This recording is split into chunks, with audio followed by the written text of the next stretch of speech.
That's What He Said with Cedric D. Sanders. 100% real, raw, and uncut. Deadass. Hello, my name is Cedric, and along with my beautiful wife, Connie, we'll be hosting my brand new podcast, That's What I Said. I'm a retired Navy veteran that suffers from PTSD and anxiety, and we'll discuss how I cope with the mental illness through comedy and discussion. It's a podcast that will talk about everything from cryptocurrency to comedy. If we're worrying about the dollar going up and down, up and down, up and down, and it's still a dollar, guess what? The value of that means absolutely nothing. Cryptocurrency in itself is the future of money. From spirituality to cannabis. To have cannabis on the Schedule 1 list is bullshit. I'm sorry, it is. It makes absolutely no sense. If it's a seed that can be planted and it has healing properties in it, why the hell is it in Schedule 1? Last time I checked, cocaine don't have a healing property in it. From interracial relationships, I don't have a problem with people talking about interracial relationships. People try to talk bad about my interracial relationship just to think that they can get under my skin. I mean, really, it don't bother me. I mean, let's not make, call a spade a spade. But if you have a problem with someone that's in love, it shouldn't matter the race of the person. It's a mental illness in our community. The problem is people want to put labels on it. Everybody wants to put color on everything. And as soon as you put color on it, it gets treated differently. The money gets treated funny. Because if it's dealing with Asians, guess what? It's going to take a longer process unless those leaders step up and get into the president's face or U.S. leaders' face and say, this is a problem in our community. Not leaving one topic unturned. If you want to hear real, authentic conversation, interviews, and comedy, please take time to listen to That's What I Said, because I said what I said. Giving you 100% authentic, real, raw, unapologetic truth with no filter. Listen to That's What I Said. Available on your favorite podcast platform.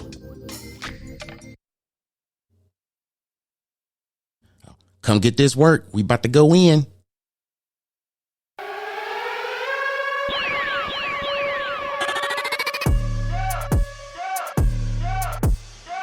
Y'all know what time it is. Turn up. That's what I said.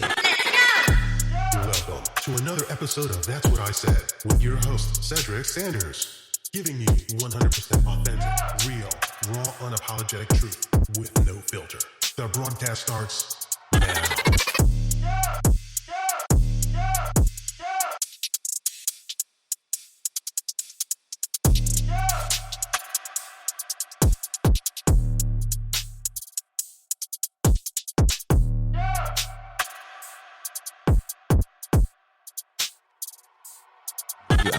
Let's go. We live. Let's go. Jump in the comments. Join us for this awesome conversation we're about to have. Let's roll. Come get this work. Y'all already know what time it is. That's what I said. We live Tuesday night as always. A little bit later than we usually are, but I apologize. I mean, it's my own doing, but at the same time, welcome to another episode of That's What I Said, where you get the conversation from the only realest dude you're going to get it from. That's doing podcasts right now, and that's me. So, without further ado, y'all know my co-host, my wife, Connie. Say what's up to the people out there. What's good? It's Tuesday. It is. I'm excited for this topic. I really am. am. Man. I want to see people jump in the comments and really engage with the conversation with us both. I'm excited. Let's go. No doubt. So I made a decision in doing this topic because I think it's something that I wouldn't necessarily say we all experience, but it's something that we should be prepared for. Something that we should actually take a conscious effort and be prepared for. And what am I talking about? I'm talking about creating and understanding what an effective emergency fund is. I think the more reason to me to have something like this and actually talk about it is, I think going into a situation where the dollar is doing what it's doing. Everybody hears the rumors about the dollar. The dollar is not going to be the global currency. It's fallen. It's going to fall down. It's going to lose its worth. And I can agree with that to a certain extent, just from what I know. What do I know? I know that the reason why the dollar is the way it is because it's controlled by the government, one. It's printed by the government, two. Three, the elements of what people don't realize when it comes to the dollar is when countries get selected to basically be the global currency, it gets adapted within all these countries' reserve accounts. So if anything goes awry in their economy, they can lean on the dollar and cash it in, and it's supposed to give them more than what the dollar's worth. Well, I mean, up until recently, I mean, the dollar has been up, but inflation is up as well. So basically, I was just about to say, well, that kind of negated that fact, didn't it? I mean, with the inflation going up. I mean, let's do a comparison to the dollar, what it's worth. So say back in the John D. Rockefeller situation or age, or I guess you can say experience, say back in like the 1830s, he got $4,000. That's like in today's economy, it would be like $101,000 in today's economy. That's how the U.S. dollar is what it's worth. However, if you have $4,000 back in the 1830s, you can basically start and run a business, like a full-fledged business. Exactly. Now, with $100,000, you can start a business. You even have some startup capital to, do goods and services, whatever the case may be. But it's not going to take you as far due to inflation. Right. The cost of things. Mm-hmm. So people were like, okay, so what is an emergency fund going to do? What is really emergency fund going to do? Emergency fund is not necessarily going to help you create the budget you would need to start up a business. However, emergency fund is a practice and a need that everybody should be using or even trying to use, because we can prepare for things only on a certain level. Right. Most people's tendencies is when an emergency happens, they'll whip that credit card out. Not necessarily bad. Right. Not necessarily good either. If you have a true emergency fund, and I'm going to get into what I think a true emergency fund is and how long it should take you to get to that point, and how much you should save. In my opinion, it's not a true amount, but I'll get there when I get there. You got a quote for the people? We ain't gonna start the podcast without a quote. We gotta have that motivation to get us going right into the podcast, because if we don't, then we kind of,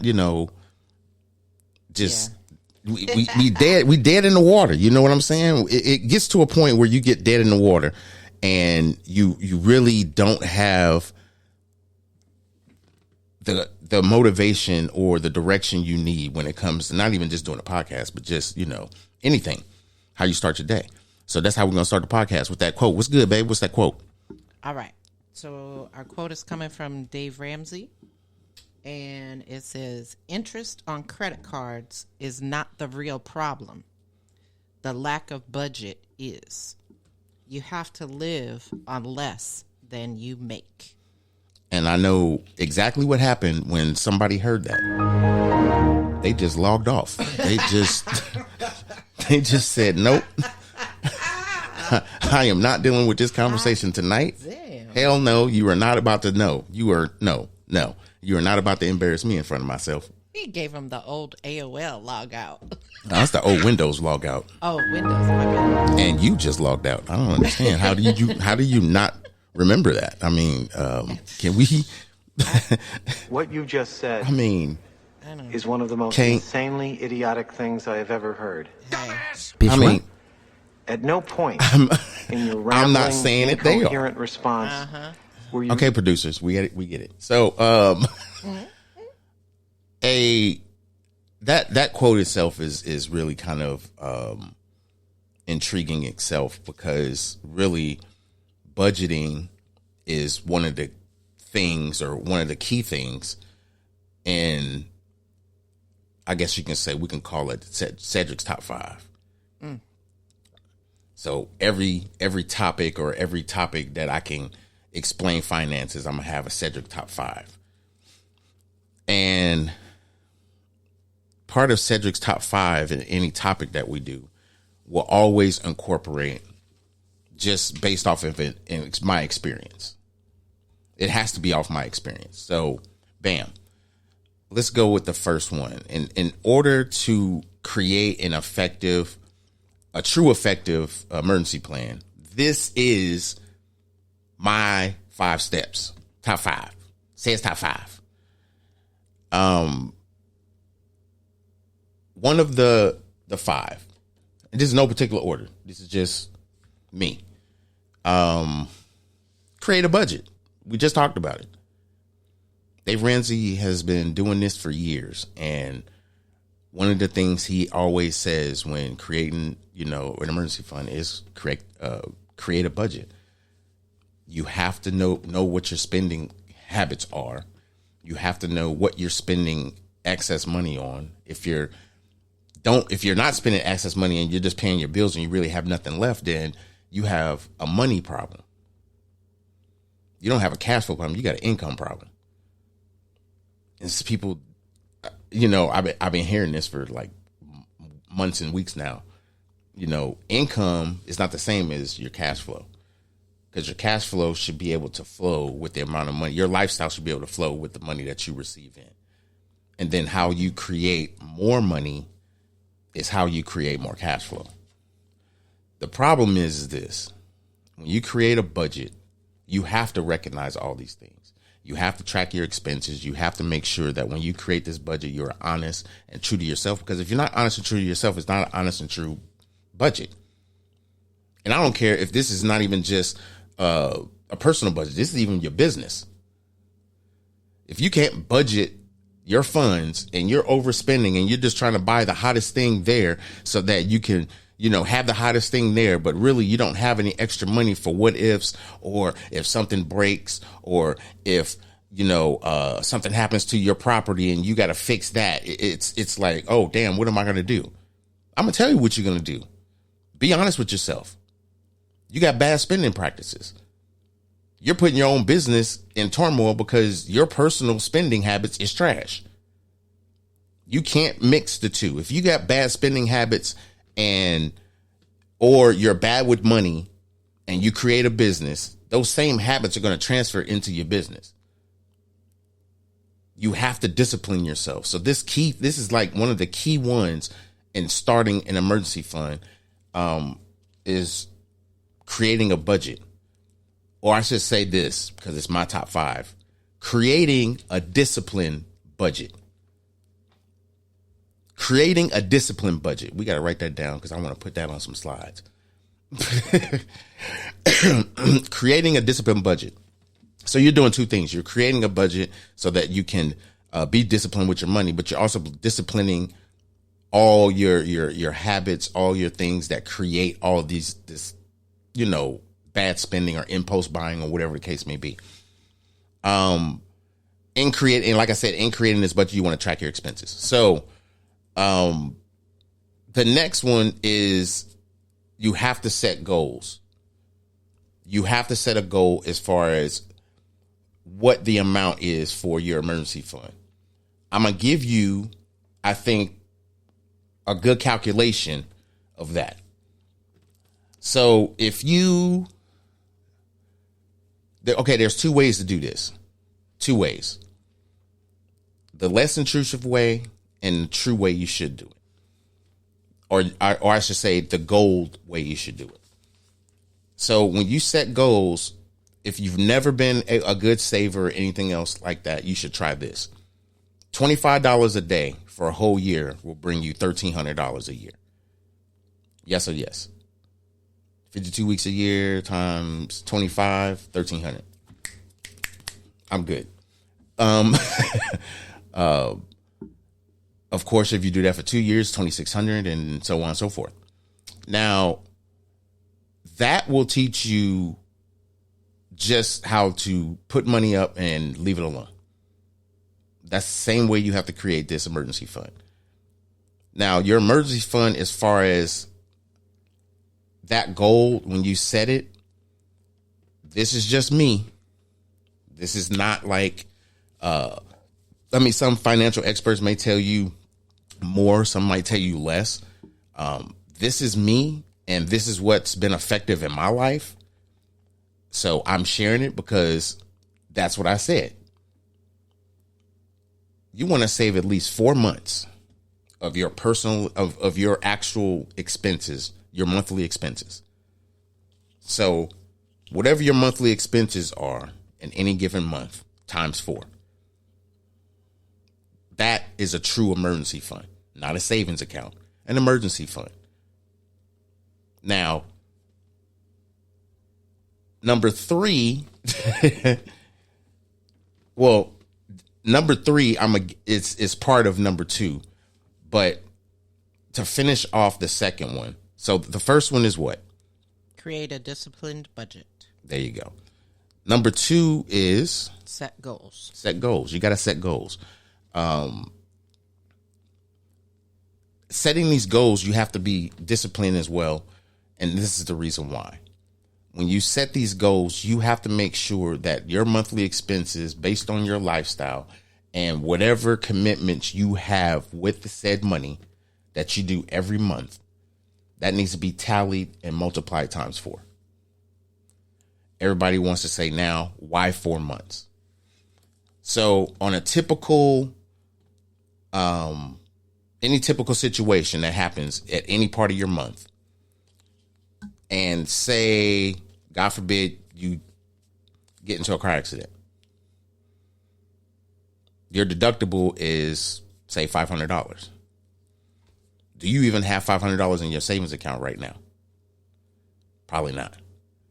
You probably have a credit card that has $500 on it, but you don't have that same cash in your account. Why is that important? You can use credit cards all day long. The problem is how we use those credit cards is what gets us a lot of people in trouble. If you stay within 20 to 30% of your spending limit within that credit card, you're not overspending and you have cash available for in case an emergency or whatever the case may be. Then you can swipe that card and then run that payment to where it goes right back down to 30%. Because you don't want if you want to have great credit or credit that is revolving and moving forward, you don't never want to spend more than 30% of your credit limit on your credit card. So with there were monthly savings that like you have to be disciplined with. One of the other ones that I think is making sure that you're prepared for any kind of situations or circumstances, meaning you have to look at also, and a lot of people don't do this in their emergency fund. This is how you top up your emergency fund. You add up all your deductibles. You have to add up all your deductibles. Monthly, not monthly, medically, for your vehicle, for your home, any type of insurance you have, whatever those deductibles are, add those up and put those in that monthly budget. Put them in there at least twice. And then you add that figure up. So Sed's formula for the emergency budget would be monthly expenses for 4 months. And then add your deductibles 2 times out of those 4 months. Now, this is important because when you have this money created, you want to put it into an account. And this is going into number 3. When you create an emergency fund, you want to put that money to work. everybody's going to know me as the man that wants to put their money to work. I want, like I said this in a call last night, I want to get called on Maury with my money sitting there and them running, to find out if I'm the daddy, doing the DNA check. Because I'm putting my money to work. They're going to know who their daddy is. I'm putting that ass to work.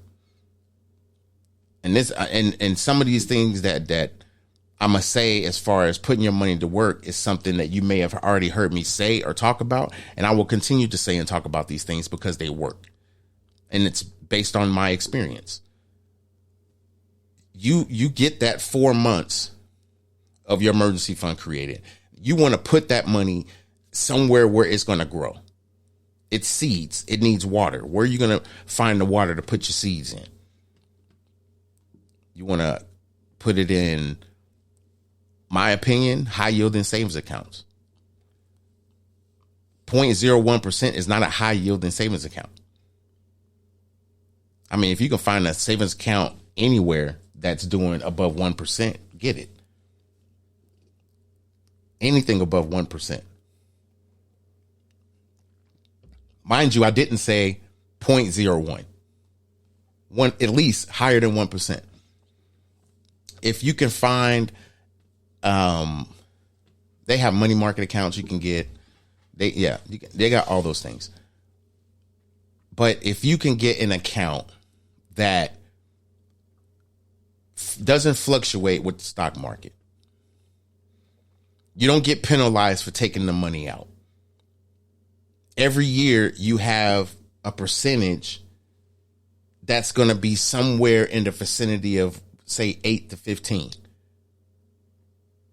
if not more sometimes. If you can get into those type of an accounts, which most people can, if they have, $25,000, $30,000 or whatever the case, some are $10,000, and basically use that money, that is your emergency fund.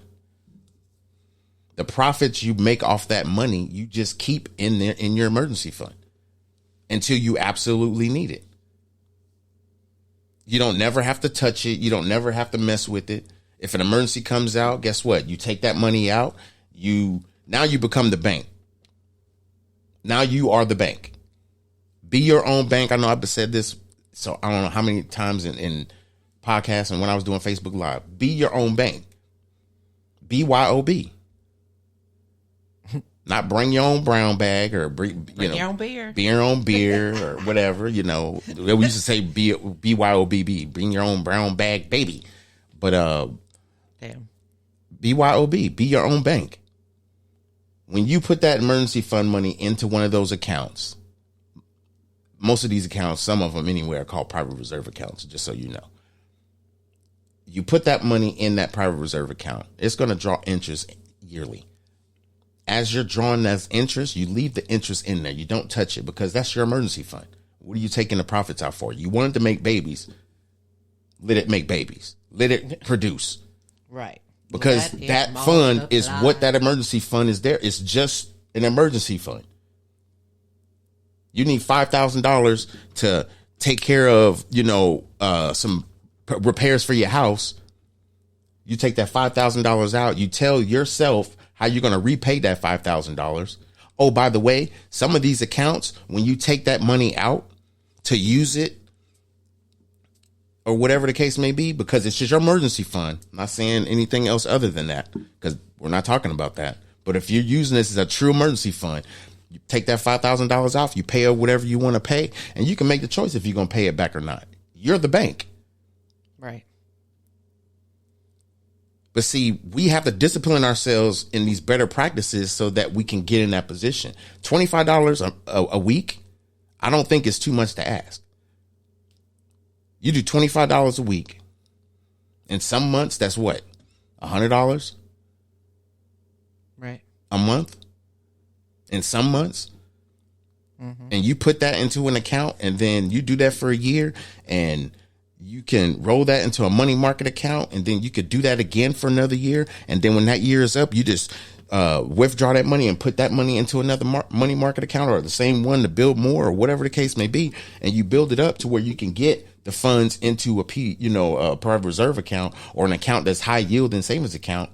You put that money in there and you keep building on it until you can create better cash flow to where now you have a goal. I know what my monthly expenses are in 4 months. If they go up, then guess what? Your savings need to go up. That's just the reality of life. That's how life is supposed to operate. So number 3 was setting goals, right?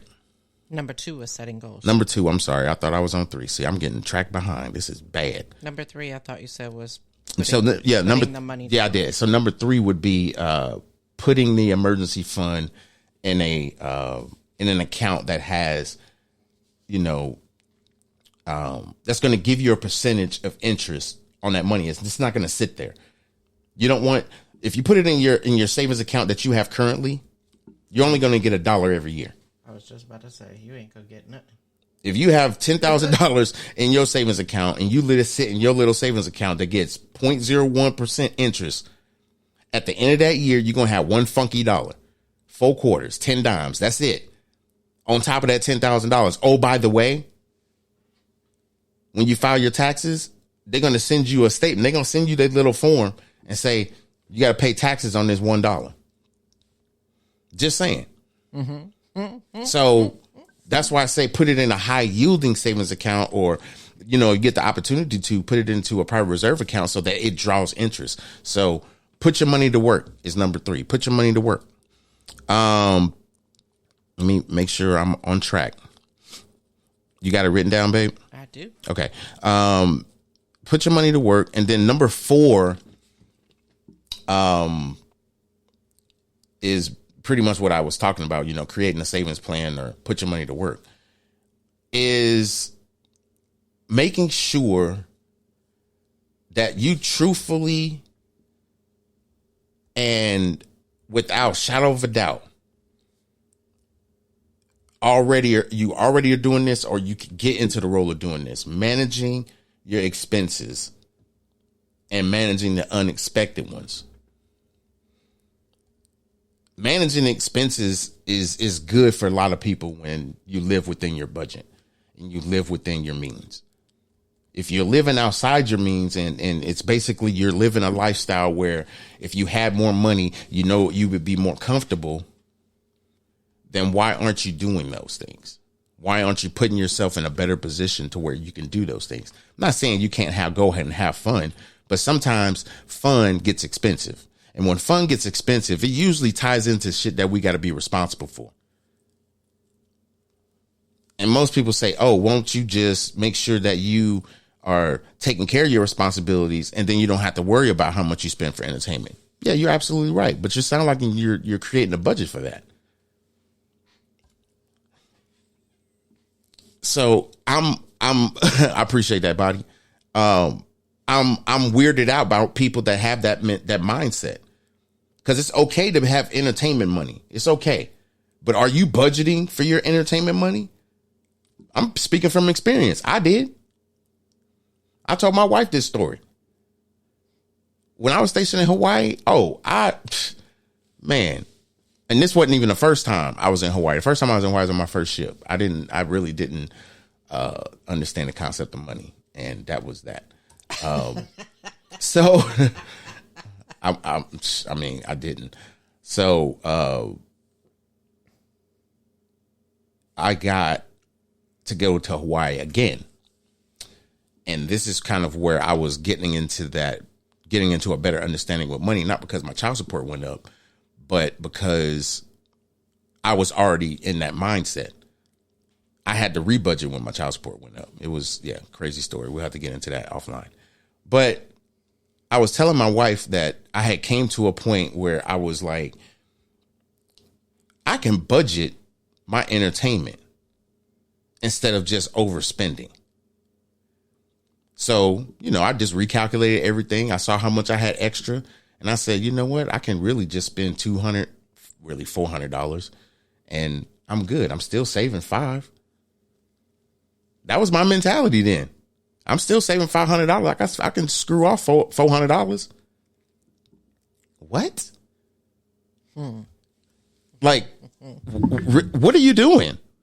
What? That's what you're doing out here in these streets? That's what I was doing. And literally, I mean, I was buying Echo clothes. I was making sure I had fresh Jordans. Hair was always cut because I could do it myself. I didn't have to worry about a barber. I really ain't never had to worry about a barber since the whole time I was in the Navy. I mean, I just let dudes cut my hair because I got tired of cutting my hair. And then they wouldn't let you have clippers on some boats. Some boats would, some boats wouldn't. So it was like, damn, I got to have these crusty ass dudes cut my hair like I don't want it. Anyway, but I created a budget that fit my entertainment, but it really didn't fit my lifestyle. I was buying all these expensive clothes. I was driving a $25,000 car and I lived in an apartment. Huh? Huh? Make it, the math ain't mathin'. Make it make sense. I need to do a soundbite for that. The math ain't mathin'. No. So, of course, you know, I got older and I realized that, you know, I was having bad spending habits, and created a better budget where if I do spend, I know I can take care of that spend because I have a budget as far as how much I actually can spend, and I won't go past that. It's a dual effort when you're in a relationship, especially as a man, because most men have this innate ability that, you know, they want to make more money than their wives, and that they make sure that all the bills are paid. And if the wife chooses to work or whatever the case may be, that she has that money for herself. And I mean, that's a great team concept biblically. It's not always the case. It's not always the case. It's not sometimes reality. Right. Exactly. Some people's relationships, they accept this person not because they lazy, not because they can't do. It's just they can't do some shit. And some of the stuff that they can't do is not necessarily bad. It might be because they was actually doing good, making money, and something might have happened. We're not going to go there. Don't judge people in the state of their relationships. Some people do live off other people. There's that. Right.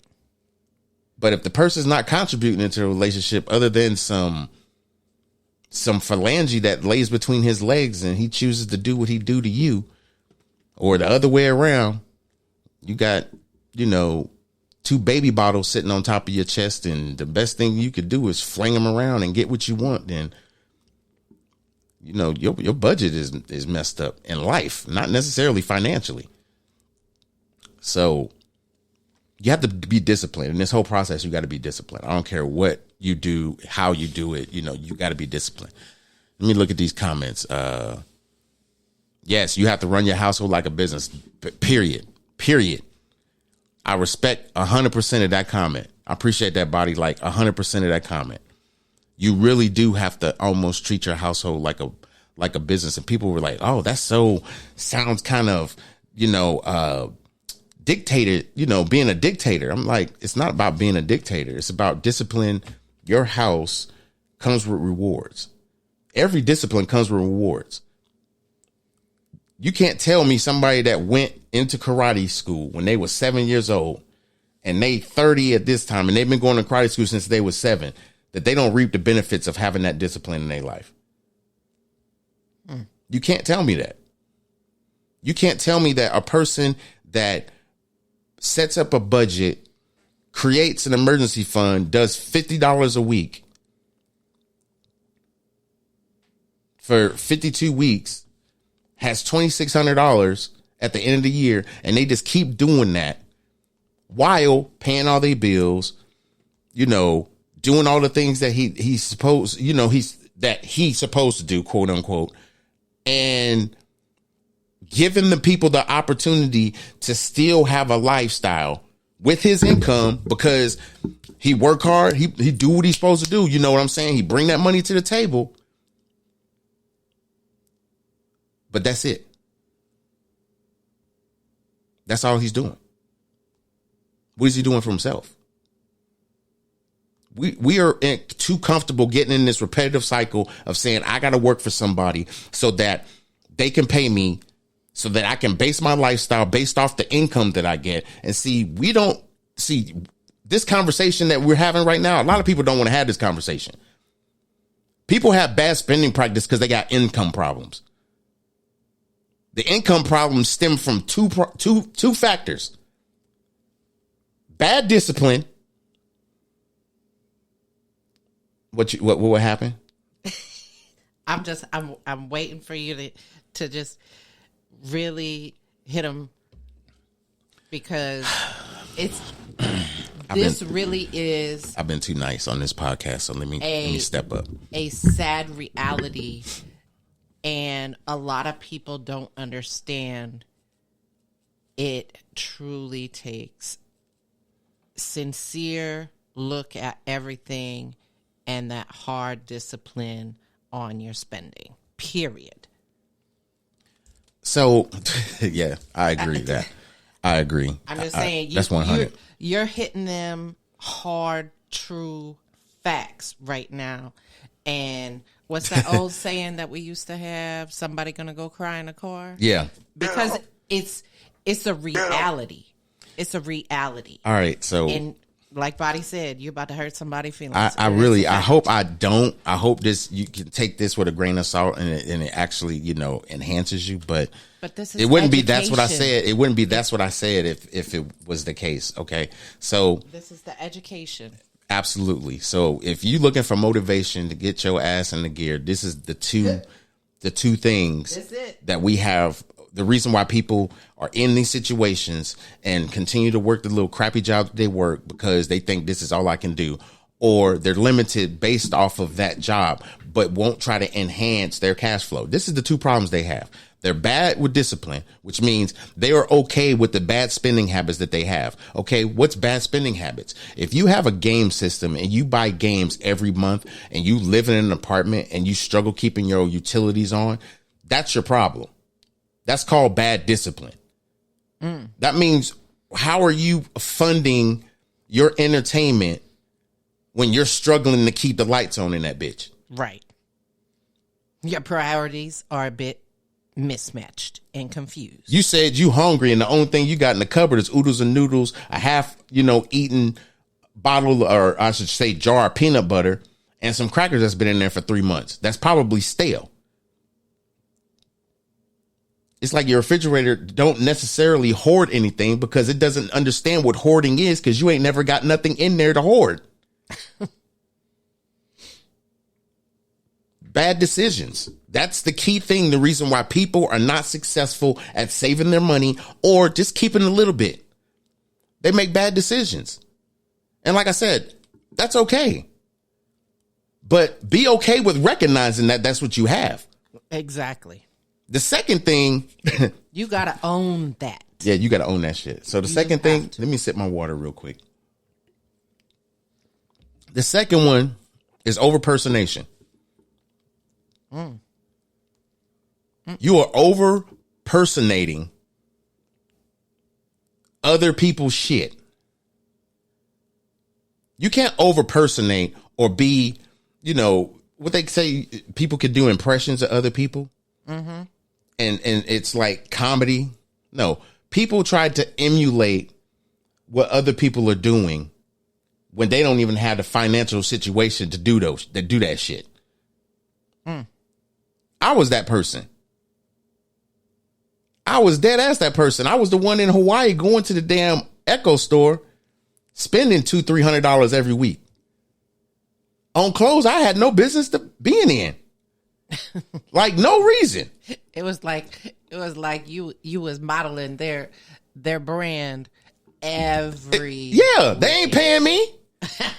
But you was paying them. I did not have no Echo contract. I didn't have no Gucci contract. I didn't have no Red Bottoms contract. I had no True Religion contract. I had none of these contracts. But I'm steadily kicking the money at buying that shit, living in an apartment. Ain't bought near one house. Them had like 3-4 cars. You was in that keeping up with the Joneses. I was keeping up with somebody because shit, I had some fly ass gear. What you talking about? What you mean? You said I was keeping up with somebody. I was keeping up with somebody. Shit. But real talk, you can't over-personate other lifestyles when you know what your budget is. You know what you're working with. Right. You know what you're working with. Let's not embarrass yourself and open your wallet and the only thing you got in there is an expired driver's license and a damn debit card that scratched the hell that you can't even see your last name or the first letter of your first name. And some dust bunnies. And some some lint balls and shit from you taking it out your damn back pocket and putting it back into another pocket every fucking day. Let's be real. We can't discipline ourselves to stop living in these, bad, hurtful situations financially that it's like, okay. People are like, I'm cool. Yeah, I struggle every now and again. That's because you want to be out there in them damn streets. I'm single. I don't need a man. But your ass out there tooting it up, wearing these short ass dresses and shit in front of niggas. And then you want to sit here and get upset when they try to talk to you. Because I ain't trying to be with nobody.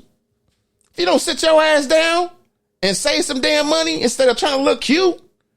And don't get it twisted, fellas, because y'all the same damn way. Trying to buy an $80,000 car living with your mama in her house. Get the hell out of here. Oh. Got an $80,000 car living in an apartment and you keep worrying about people breaking in your car all the damn time. Once you sell that damn car and go live somewhere, buy you a house. To where you can protect your own assets instead of worrying about if somebody gonna break into shit and everybody wants to, it's okay. This is where I can afford to live. Okay, if it's okay for where you to afford to live, this is the only place you can live. I'm gonna ride with you like that. But you can still practice good saving and spending tactics while you live in there to where you don't have to feel comfortable being uncomfortable and making your kids feel comfortable being uncomfortable when really they uncomfortable, but you forcing them to be comfortable in uncomfortable situations. Damn, that was a mouthful. You can't be comfortable making people uncomfortable when you already uncomfortable and you know they uncomfortable, but you trying to make them comfortable because you feel like you comfortable enough to make them feel comfortable knowing that they uncomfortable. How two uncomfortable motherfuckers gonna make a comfortable situation? How? Well, how? Make it make sense. The math ain't mathing. Come get this work. I told you at the beginning of the podcast and every podcast, come get this work. Self-discipline. Man. Y'all better catch these gems. I'm just saying, you better catch exactly, the body. It's like they got these nice cars. They got these nice cars. Not to cut you off, babe. I'm sorry.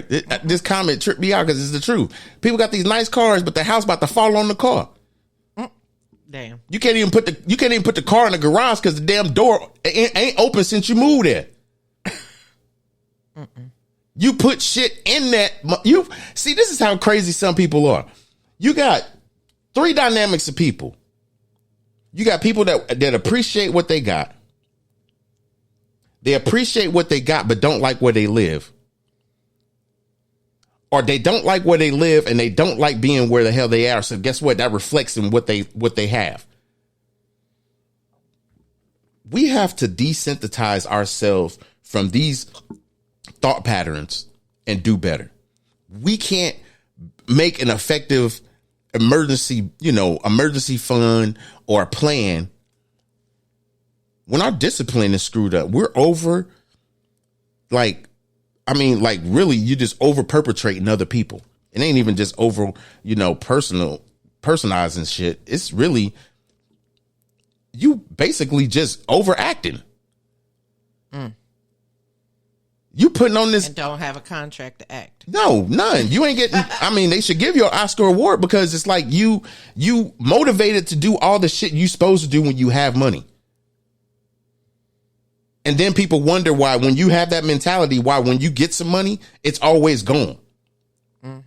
Because most people have this mentality that I want to celebrate the people around me anytime I get a little extra money. Are they celebrating you? Or are you using that to try to fit in? Let's not have that conversation. I'm not saying you can't appreciate the people around you, but damn, every time you get a little bit of extra bread, you ain't taking care of you. All right. I'm just, all right. So I talked about 4, right? Yes. What was 4? Making sure you're managing your expenses. All right. Truthfully. So lastly, the last one, the last one. And this is going to be this is going to be the one that kind of sets up your whole thought process when it comes to making this emergency fund. And I didn't talk about it. I talked shit about it, but I didn't talk about it. What if you lose your job? What if you get laid off? What if you get put into an emergency situation and then get laid off? Are you prepared? Do you have the financial preparedness to react to that?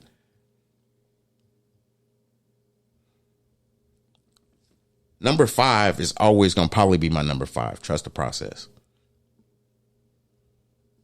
You got to trust the process. If you haven't done this or been able to do this, get started today. Start it with whatever you can afford. $10, $20, $25, $50, $100, whatever it is you can do a week. Do that. And in the process of you doing that, write down all your monthly expenses. What's monthly expenses? Things that you have to pay. Things that you have to pay. You got to keep that roof over your head, right? Bam, you got to pay that. You got to keep the utilities on. Bam, you got to pay that. I got to pay for internet if you choose to. If that's something that you have to do, if you're going to school or your kids need it for homework, by all means, it's a must have. Water, you got to keep your hot water going. If you pay for trash, you got to pay for that. That's all about living in that house, right? You can't pay for some of it. You got to pay for all of it. Car, all that. But everything is just, I think, in reality is trust the process. You have to trust the process. It's, when you trust the process, it gives you a better feeling for all your money. Because now it's like, if I can do this, I can put my money to work. You know, I got to listen back to Ced's podcast when he was talking about investments. What's true investment? What does that look like? You know, when you start a good investment and what you got to do, research and all that stuff, you know, I got that. So setting up an emergency fund, you have to trust the process. It gives you an opportunity to be able to say, hey, I can discipline myself enough to where I can do this. And if I can do this, that means I can put other money to the side so that I can create a fund for if, you know, what if I want to, you know, buy a house and I know how much the down payment is going to cost based on the house that I can afford to live in, because I seen how much the prices are and what housing cost is and what my mortgage can possibly be if I get this type of house and they have those houses in this area. It's all about goal setting. That's all it is. Same thing with emergency fund. The emergency fund gets you into the mindset that you can goal set. When you create this emergency fund, you know what you got to do. You know how much you got to save. Bam. You start doing other budgets. It's the same thing. You start goal setting. What goals is going to complete this? Bam. You got it all set up. Right. Prioritize. You definitely have to prioritize. So, in conclusion, to wrap it up, bring it all home. I talked about 5 things. My beautiful wife also just put it in the comments. So, create a disciplined budget. And to me, that goes without saying. As a matter of fact, I think I'm going to pin that as my comments roll up, because I was looking at my phone and trying to pin a comment and I couldn't. So anyway, the first one is create a disciplined budget, set goals, and make sure that when you set these goals, it encompasses how much money you have to put your monthly expenses in that goal setting. When you set that up and you give it the ample opportunity for you to be able to say, this is it, that's your goal. That's your gold amount. Once you get that gold amount and you set goals to get to that process, the third thing is to make sure that you put that money to work. Put that money to work. Put that money in a money market account, some type of high yielding savings account. And if you have enough money saved up or you have it already, put it into an account that is going to make money while it's sitting there. And like I was talking about the private reserve accounts, you put that money in there, it's going to go to work immediately. You leave it in there for 2-3 years, you'll be able to literally have a true emergency fund. And then you could do this with any type of fund that you want to create. Put that money to work. Just because you're putting that money in for a down payment for a house and you've been looking at houses and you just ain't found nothing yet, put that money to a private reserve account or to a money market account or something that's constantly drawing high yield interest. So when you got time to use it, shit, I had 10,000 in there and I got 25. So shit, let me still do what I'm going to do, because now this is going to make my mortgage payment lower, which is perfect for me. I still get the house that I want in the area that I want. That doesn't mean you go and buy a more expensive house because it fits within your budget. Right. No, you created a budget for down payment to go in this type of house with, this monthly mortgage payment. That's what you can afford. Don't screw that up. 4, making sure you manage your expenses. Truthfully, manage your expenses. Discipline yourself. Don't be making these bad decisions or having bad discipline and basically over perpetrating other people just so that you can live a lifestyle that you can't afford. Beer budget on a champagne diet type shit. You already know what I'm talking about. And number 5, like I said, number 5 is always going to be number 5. Trust the process. Trust the process. Y'all gonna come get this work every time we do. That's what I said. You got anything for the people before we get up out here? The only thing I have is thanks for listening and, engaging in the discussion and the conversation that we were holding tonight. This is all educational. So if anything that was said may have offended you, please don't take too much to heart. This is all education and trying to help you as the individual exceed your dreams and goals. So with that being said, I'm out. Peace. Absolutely. Don't take offense to anything I said, although on the That's What I Said podcast, you're going to get always real, always 100% authentic, no matter what the topic is or what I'm talking about. But I'm going to be real. I'm going to be honest.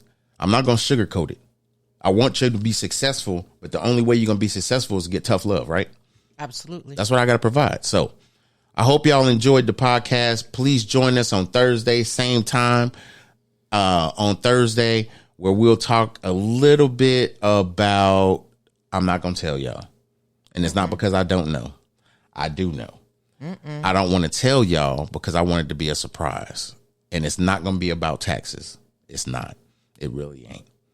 It really ain't. It's going to be something I think that you can take with you and it'll build you. Like I'm trying to do with all these podcasts. I'm trying to motivate people. I'm trying to build people. I'm trying to have everybody look at finances differently, have a better relationship with money, and ultimately increase your cash flow.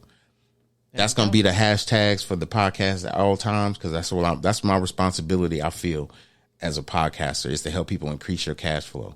And if you can really get into a better understanding on how to increase your cash flow, discipline yourself and do it and trust the process, you're going to be successful. I'm telling you. So, like, again, I hope y'all enjoyed the podcast. I'm going to be with y'all again on Thursday. Make sure you follow us on all social media platforms. That's What I Said on Facebook as a group. Please join the group. Please follow the group, I should say. Listen and view this live podcast on YouTube as well. That's What I Said is the page. All you got to do is tap it in and go in there. Subscribe. Please subscribe. I got to get those numbers up so I can kick my subscriptions off. And the subscription is going to be very low cost, but you're going to get so much work out of it, and you're going to get so much detail from it. So my subscriptions are probably going to be like $1. Like, I'm not even playing. They're going to be like maybe $2, $3, if that. I'm not going to be trying to get into people's pockets, but I'm going to try to get these people this work, and I'm trying to get them into a better, financial journey and have a better financial respect, not just about money, but understanding money to the point where you can go with it and do what you want with it. Absolutely. So with that being additionally, yes, Instagram as well. I will have a website in the next 3 to 4 months that's being worked on. I have so many other things coming, so keep your head out. I will have merch available within the next week or two. And when I do, you'll see with it on, I will tell you the cost of it and everything. And please make sure you support your boy and his wife by getting a hoodie or even a coffee cup, or just basically listening to the podcast wherever you listen to your podcast. I'll holler at y'all on Thursday. We out. Peace. Peace.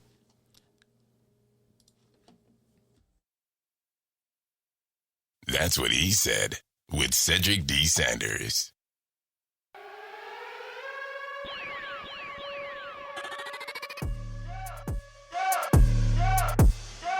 Y'all know what time it is. Turn up. That's What I Said. Welcome